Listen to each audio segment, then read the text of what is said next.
riunioni con gli altri alleati di maggioranza, e quindi ci tengo a specificare che ecco, è un allarmismo forse un po' troppo esagerato quello che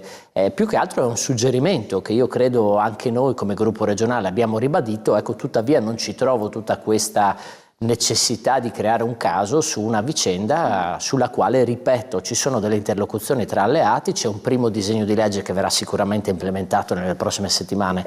e nei prossimi mesi, il Consiglio regionale sarà chiamato a discuterne, quindi oggettivamente ecco, non vorrei che si creasse un caso su delle dichiarazioni sicuramente forti, autorevoli e pertinenti da parte dell'onorevole Alessandro Ciriani, però ecco, credo anch'io che ci debba essere del tempo per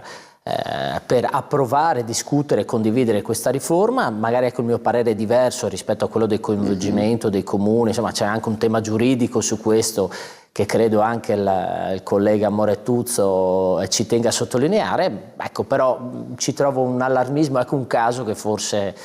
non ho evidenza ecco, sia necessario in questo momento. Beh, insomma, credo che emerga anche la divisione all'interno di Fratelli d'Italia su questo tema, perché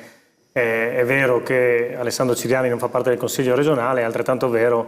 che dei rumors insomma, sembra essere uno dei candidati che Fratelli d'Italia metterebbe sul tavolo per la presidenza della regione, quindi sicuramente è qualcosa di più di una voce autorevole.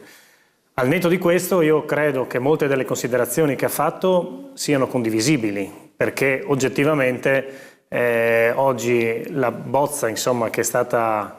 veicolata dalla Giunta sostanzialmente non fa nient'altro che riproporre gli stessi vecchi enti prima della loro abolizione, senza specificare quali funzioni potrebbero svolgere, senza individuare un percorso largo e partecipato come quello che chiedeva l'onorevole Ciriani. L'assessore Roberti ha dichiarato esplicitamente che il Consiglio regionale dovrebbe approvare la norma a maggio o al limite slittare a giugno, quindi tutto questo confronto insomma, sarebbe di fatto impossibile con questo percorso individuato dalla Giunta.